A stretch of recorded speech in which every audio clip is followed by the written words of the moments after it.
Okay, tonight, we're stepping into a story carved in silence, a case where the absence of answers has become louder than any confession. Los Angeles, in the winter of 1947, was a city glittering on the surface, yet shadowed by something darker. Behind the neon lights and Hollywood dreams lingered a chilling reminder that human ambition often coexists with despair.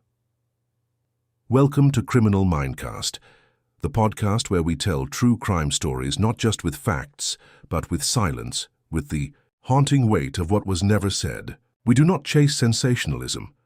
We linger in the empty spaces, in the psychology of trauma, and in the unsettling quiet that surrounds unresolved crimes. Tonight's journey takes us into the Black Dahlia Murder, perhaps the most infamous unsolved case in Los Angeles history. Elizabeth Short, a young woman full of fragile hope, became a symbol of violence, mystery, and unanswered questions. This episode will not only trace her story, but also dissect the psychology beneath the cruelty, the failures of investigation, and the shadows that remain. Elizabeth Short's name endures through the chilling moniker, the Black Dahlia. But before she became myth and symbol, she was a young woman chasing belonging in a world that often denied it. Born in 1924 in Boston, Elizabeth grew up in a fractured household. Her father abandoned the family during the Depression, leaving her mother to raise 5 daughters alone amid scarcity and uncertainty. That loss marked her deeply, a void of recognition and stability that would translate into an aching desire for attention, affection, and place. Childhood illness further shaped her sense of self. Plagued by asthma and respiratory troubles, Elizabeth underwent lung surgery early in life. Fragile in body but restless in imagination, she turned to cinema as refuge. On the silver screen, glamour transcended weakness, and beauty offered the promise of transformation. Psychologically, children marked by both abandonment and illness often cultivate a heightened hunger for validation. For Elizabeth, that hunger became entangled with the shimmering illusions of Hollywood. By adolescence and into her 20s, she carried the contradictions of her identity, striking beauty set against lingering instability. With dark hair, pale skin, and a captivating smile, she could command attention effortlessly. Yet friends described her as elusive, drifting between relationships and ambitions without ever finding solid ground. This duality, radiance paired with fragility, reflected the profile of someone who shone outwardly but remained unsettled within. Her move to California was not unusual. Thousands of young women traveled west, lured by promises of stardom and reinvention. But Los Angeles in the 1940s was more than a dreamscape. It was also a city of predators, where ambition was easily exploited, where loneliness and economic precarity left women exposed to manipulation and danger. Elizabeth arrived carrying both hope and vulnerability, her personal history making her particularly susceptible to the city's shadows. What distinguishes her story is not merely her pursuit of Hollywood's promise, but how her private wounds intersected with the darker currents of post-war Los Angeles. She embodied the paradox of the city itself: beauty masking fragility, promise shadowed by peril. Long before her death transformed her into legend, Elizabeth Short's life reflected the fragile border between aspiration and exploitation. Elizabeth's relationships, as recalled by historians and witnesses, were often brief and fraught with disappointment. She sought companionship in men who might provide stability or protection, yet the promise repeatedly dissolved into absence. In her letters and in the memories of acquaintances, there appears a portrait of a young woman yearning for romance and security, yet continually confronting rejection. The pattern echoes what psychologists call the father wound, a lingering hunger for male validation shaped by abandonment. In psychoanalytic terms, it is an unresolved object relation, the pursuit of a lost figure through substitute bonds, none sufficient to mend the original fracture. Her nickname, the Black Dahlia, deepened this distortion of identity. Coined before her death, it was a playful but cruel invention, drawn from her fondness for dark clothing and an echo of the noir film, The Blue Dahlia. What began as a teasing moniker fused glamour with morbidity, reducing Elizabeth to an archetype rather than a person. She was rendered spectacle even in life, a character projected onto by others. After her murder, this reduction intensified, her individuality eclipsed by the legend her death produced. The psychological context is telling. In post-war Los Angeles, a city where identities could be fabricated as quickly as discarded, Elizabeth hovered between presence and absence. She was seen, admired, and noticed, yet seldom recognized as fully human. This paradox, visible but unseen, created profound vulnerability. Attention was mistaken for care, recognition confused with intimacy, and her longing for belonging repeatedly met with emptiness. Elizabeth's fractured self, born from early loss and compounded by unstable attachments, made her emblematic of a broader archetype. The young dreamer caught between hope and danger. Her life unfolded on the fragile boundary between aspiration and despair. It was within this psychological terrain, shaped by wounds, illusions, and neglect, that the violence against her took root. Los Angeles in the 1940s was a paradoxical city, dazzling with opportunity, yet shadowed by danger. War veterans returned home bearing invisible wounds, industries shifted with disorienting speed, and organized crime slipped easily into the currents of Hollywood nightlife. Beneath the polished surface of glamour ran an undercurrent of predation and exploitation. Elizabeth's social world intersected with this volatility. She moved among servicemen, drifters, aspiring actors, and figures embedded in the nightlife economy. To understand her story is to recognize how she became entangled in a network defined by instability, where fractured psyches mirrored the broader disarray of post-war America. From a criminological lens, the question arises, why do some individuals become targets? It is rarely due to recklessness alone. More often, it occurs when personal vulnerabilities collide with environments primed for danger. Elizabeth embodied both allure and fragility. Her beauty drew people in, yet her instability unsettled them. For predators, such contradictions are magnetic. They see not only opportunity for dominance, but also a mirror for their own unresolved rage or humiliation. In Elizabeth, one could project innocence or rejection, desire or contempt. For someone shaped by psychopathy or anger, she became a canvas upon which violence could be enacted. This exploration is not a path toward blaming the victim, but rather toward grasping how the psychology of vulnerability interacts within different structures of power. Elizabeth Short was far more than the Black Dahlia. She was a daughter left behind by a father's abandonment, a young woman battling frailty, a dreamer drawn to the city's shimmering illusions. To remember her only as the mutilated figure in a vacant lot is to reenact the very erasure that transformed her into myth. As we close this first part, what remains is not only Elizabeth's outline, but also a portrait of the world that shaped her fate. A city of dreams and predators, a landscape fertilized by trauma, neglect, and unmet longing. It was within this fragile soil that the crime of January 1947 would take root. The final days of Elizabeth Short's life remain shrouded in uncertainty, fragmented by conflicting testimonies and gaps in the record. What is known provides only a skeletal timeline, filled with shadows and silences that deepen the mystery rather than resolve it. January of 1947 would become the month that transformed Elizabeth from a struggling young woman into one of America's most haunting unsolved cases.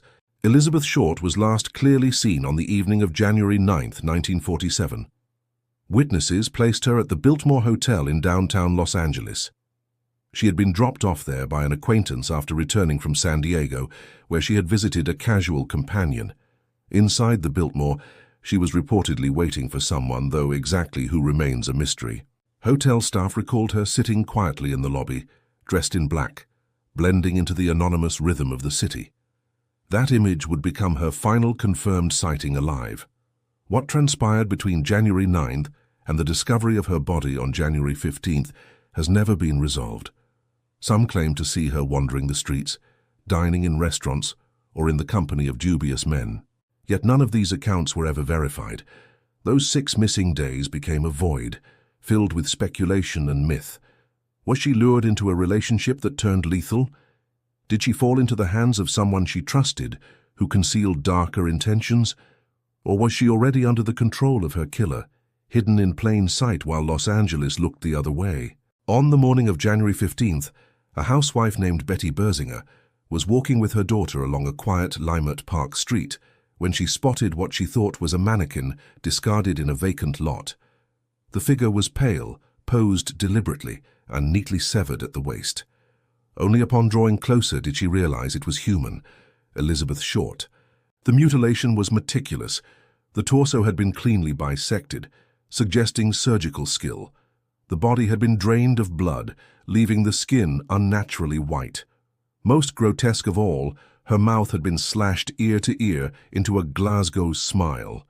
This was no frenzied attack, but a crime of calculation, an act staged to horrify and perhaps to speak. The positioning of Elizabeth Short's body revealed not only brutality but intent. Her arms were raised above her head, her legs deliberately arranged, transforming her into an object of display rather than a victim. Such staging suggested the killer sought not concealment but spectacle, an act designed to shock, provoke, and assert control. To leave her in plain view of a neighborhood street was to force the city itself to bear witness. For investigators, the absence of blood at the scene was telling. Elizabeth had been killed elsewhere, her body drained and transported with chilling precision. This pointed to an organized offender, someone methodical, patient, and aware of investigative procedures. Criminological theory often distinguishes between disorganized killers driven by impulse and organized ones who plan meticulously. Elizabeth's murderer clearly belonged to the latter category, someone who derived psychological gratification not only from the act, but from the aftermath. The mutilations reinforced this portrait. The clean bisection of the body suggested knowledge of anatomy, while the Glasgow smile indicated sadistic exhibitionism. In profiling terms, such details often reflect a need to dominate, to turn violence into a form of communication. The killer seemed less interested in concealment than in making a statement, whether about women, power, or their own sense of failed identity. The missing days between January 9th and January 15th deepen the mystery. Was Elizabeth held captive, her death prolonged to heighten the killer's control? Or was her body preserved for its theatrical unveiling? In either scenario, the crime was not spontaneous. It was ritual, performance, and message combined. The crime also reflected the paradox of silence and spectacle.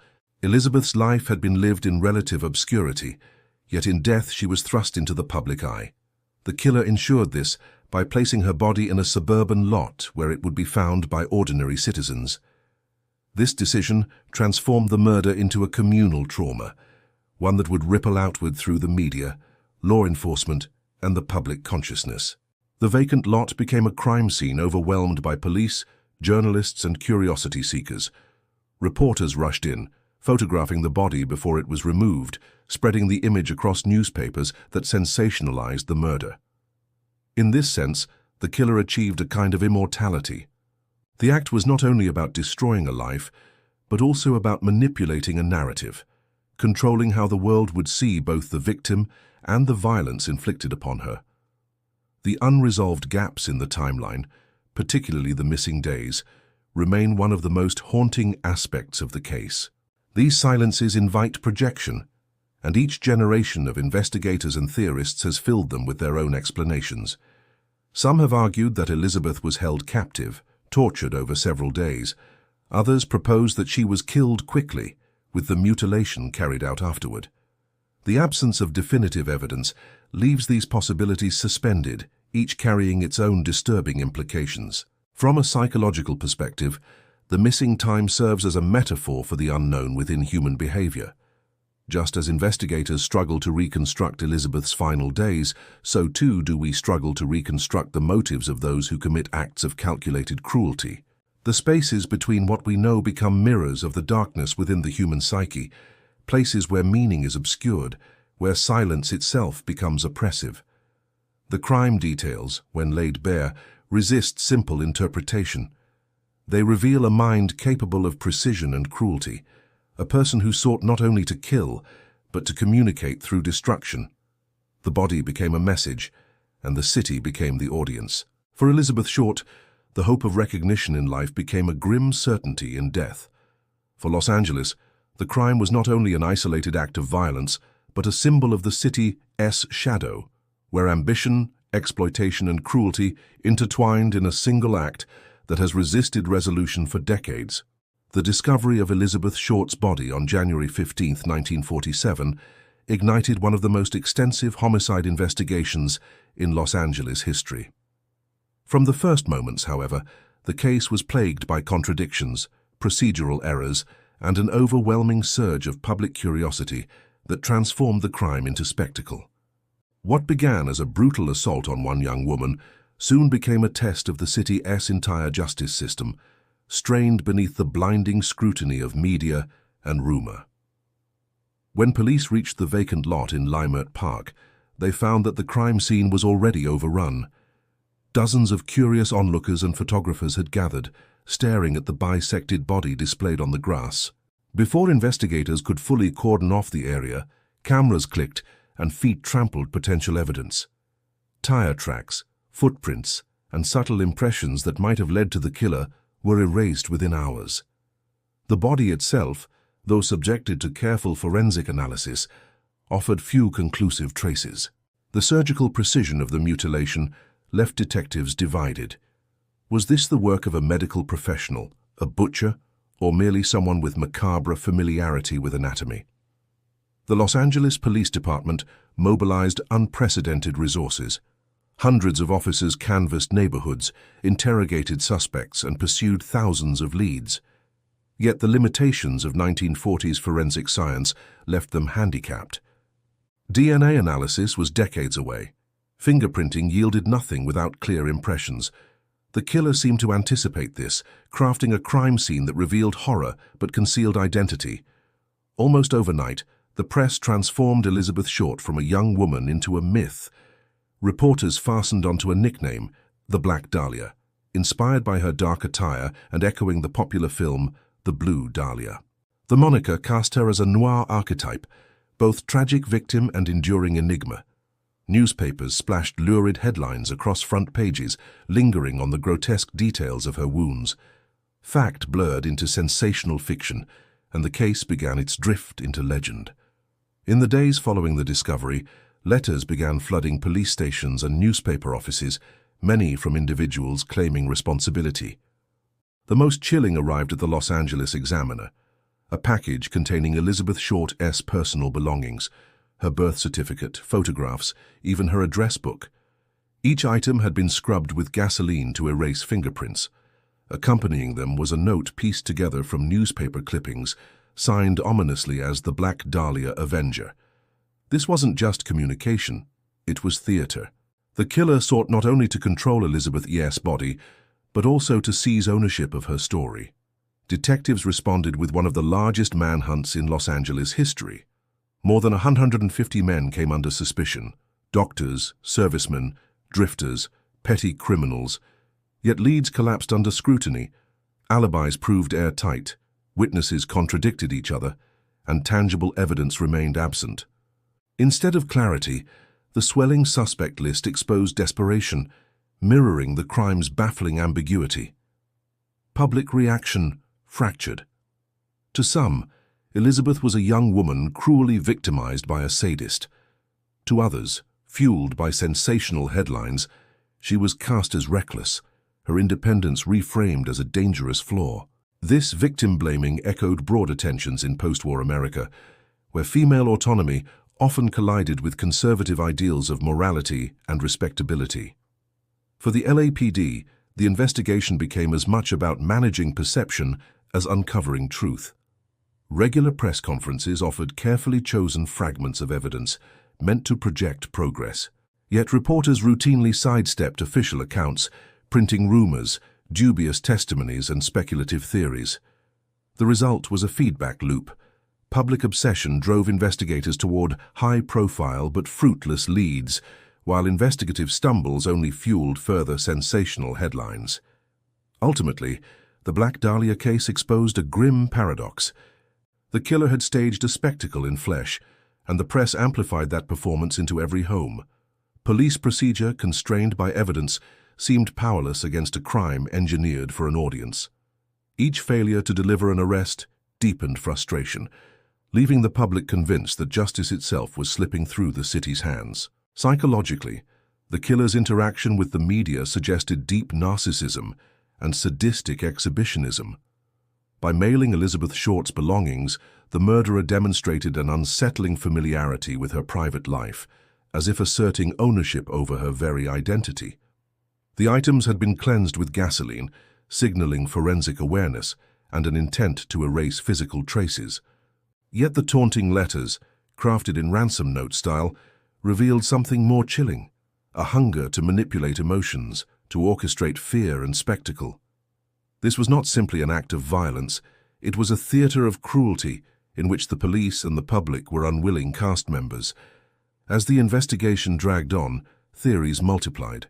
Some argued the precision of the mutilation pointed to a surgeon or medical student. Others suspected figures connected to organized crime, suggesting Elizabeth may have crossed paths with dangerous circles. Still others saw the crime as a grotesque performance, the work of an aspiring artist who sought to transform murder into a macabre form of authorship. Each theory, however, revealed more about the cultural anxieties of the era than about the killer himself. At the heart of the case remained a void, an absence of certainty that no hypothesis could truly fill. By spring 1947, momentum waned. Tips slowed, suspects dwindled, and the press, once relentless, shifted its attention to fresher scandals. Yet the Black Dahlia case refused to fade completely. Its unresolved nature left both police and public suspended in unease. For every lead that collapsed, another rumor surfaced, keeping the wound raw and unresolved. The crime scarred Los Angeles deeply. Beneath its neon glamour and Hollywood promise lay a city marked by transience, anonymity, and hidden violence. Elizabeth Short's death became a haunting emblem of that dissonance, both the allure and the peril of post-war Los Angeles. In the decades that followed, the case became more than an investigation. For law enforcement, it was a lasting symbol of failure, proof of the limits of procedure against a mind skilled in manipulation. For the public, it evolved into legend, retold in books, films, and whispers. Ultimately, the Black Dahlia case revealed how crime, when staged as performance, can transcend the victim, reshaping justice, culture, and collective memory. The Black Dahlia case has remained unsolved, not only because of missing evidence or mishandled police work, but because the crime itself resists ordinary logic. Elizabeth Short's murder cannot be contained by simple categories of violence or chance. To step closer to understanding the motive, one must look beyond forensic reports and into the darker terrain of fractured human psychology. What kind of mind dissects another life with such precision, then abandons the remains as if offering a silent confession etched in flesh? The crime does not speak through language, yet it reveals volumes about obsession, rage, and the human desire to assert dominance through destruction. Psychologists often interpret such acts through the framework of sadism, where inflicting suffering becomes a way of reclaiming control. In Freudian analysis, violence of this magnitude surfaces when repressed impulses break through the fragile boundaries of consciousness. The Black Dahlia murder suggests not a spontaneous outburst, but a calculated ritual. It appears as performance rather than chaos, as if the killer sought to transform a body into a symbol, a secret script that only he could fully comprehend. From a Stoic perspective, the mutilation reflects the collapse of reason. The Stoics believed that surrendering to anger or lust meant enslavement to chaos. Elizabeth Short's body became the stage upon which human passion annihilated logos. It is not just cruelty, but an inversion of nature, where life is turned into spectacle. Christian theology frames the murder as a desecration of the sacred. To reduce another person to an object is to deny the image of creation. Augustine wrote that evil is not substance but absence, the void left where good should reside. In this sense, the killer's silence after the act is telling. It is the echo of conscience erased, the chilling vacancy that still lingers over Los Angeles. Buddhist philosophy interprets suffering through the roots of craving and ignorance. Where Stoicism emphasizes reason and Christianity condemns sin, Buddhism points to desire, delusion, and blindness to suffering as the forces that drive unwholesome action. The killer, in this view, was ensnared in samsara, grasping for power to mask his own emptiness. By inflicting suffering, he only deepened the karmic chain that binds beings to darkness. Confucian thought places the act within a social frame. To wound another is not simply a personal failing, but a rupture in communal harmony. Elizabeth Short was not only a victim, but also a symbol of societal collapse, where family bonds fractured, trust in relationships eroded, and the moral order gave way. The murder reflected more than one man's cruelty. It revealed the fragility of virtue when responsibility and human connection are abandoned. Viewed through this synthesis, the killer emerges not as a frenzied madman, but as a calculated figure. The surgical bisecting of the body suggests anatomical knowledge. The drained blood and cleaned wounds indicate preparation. The placement in a vacant lot reveals intent to shock. This is not chaos, but design. Such a mind may have entertained grandiose fantasies, even artistic delusions, turning destruction into a grotesque form of authorship, signing existence through death. Yet one paradox remains: the silence. Why leave the crime unclaimed? Fear offers one answer, but a deeper one lies in the act itself. For this mind, the murder was complete without confession. The body, staged as message, was sufficient proof of control. Recognition was unnecessary. Power resided in absence. The silence itself became part of the performance, a haunting echo that endures beyond the act. From a criminological standpoint, certain patterns stand out. Killers who demonstrate anatomical precision are often tied to medical or military backgrounds. The clean dissection, the lack of blood at the scene, and the deliberate cutting all point towards surgical training or familiarity with pathology. Some investigators long suspected a doctor, a medical student, or someone who failed in that field. In this light, the murder could reflect resentment turned into cruelty, the bitterness of a collapsed ambition redirected onto a victim. Yet there is another hypothesis, quieter but compelling. What if the killer was not simply a surgeon or predator, but someone entangled in the artistic currents of 1940s Los Angeles? Hollywood was a city intoxicated by illusion, where shadows were crafted into stories and human lives into icons. Within that world, the crime may be read as performance. Elizabeth Short's body becomes a grotesque stage, her death a spectacle designed to ensure permanence in cultural memory. This view opens an investigative path too often overlooked, the convergence of art, medicine, and violence. The killer may have navigated both realms, perhaps a set designer with anatomical knowledge, or an artist obsessed with control and form. At the time, police did interview figures on Hollywood's fringes who showed such traits, but most leads faded. Revisiting these intersections, especially artistic circles fascinated with surrealism, anatomy, and death, may reveal suspects who were never fully examined. The aftermath of the case leaves us with silence, but also with haunting lessons. Elizabeth Short's death was not only the end of a life, but the beginning of an enduring symbol. She became less a woman than a mirror in which society confronts its own fascination with violence, beauty, and mystery. The failure to solve her murder reflects not only police limitations, but the deeper difficulty of confronting the shadows within culture itself.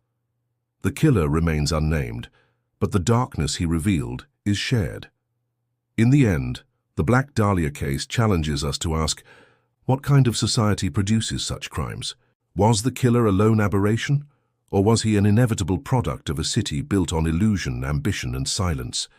Perhaps this is why the case remains unsolved, because to solve it would require not only finding one man, but confronting the unsettling truth that within every city and within every person lies the capacity for creation or destruction. The choice between them is fragile, and once shattered leaves scars that echo far beyond a single crime. The Black Dahlia murder lingers not as a closed file, but as an echo. Elizabeth Short's life was brief, her death unspeakable, and yet her story refuses to vanish. She became both victim and symbol, a reminder of how beauty, ambition, and vulnerability intersected with cruelty in a city built on shadows. The silence of her killer is the silence of all questions we fear to face. How fragile is our moral fabric? How deep is the darkness within ordinary lives? Perhaps the true horror lies not in what remains unknown, but in what we recognize in ourselves, the capacity to look away, to remain fascinated, to let tragedy transform into spectacle. That silence is what Los Angeles still carries, decades later. If this story moved you, we invite you to like, share the video, and subscribe for more. Some crimes leave no screams, only questions, and some silences echo louder than any confession. Thank you for listening to Criminal Mindcast. References 1. Newton, M., 1991. The Encyclopedia of Unsolved Crimes, Famous Cases Worldwide. Point 2.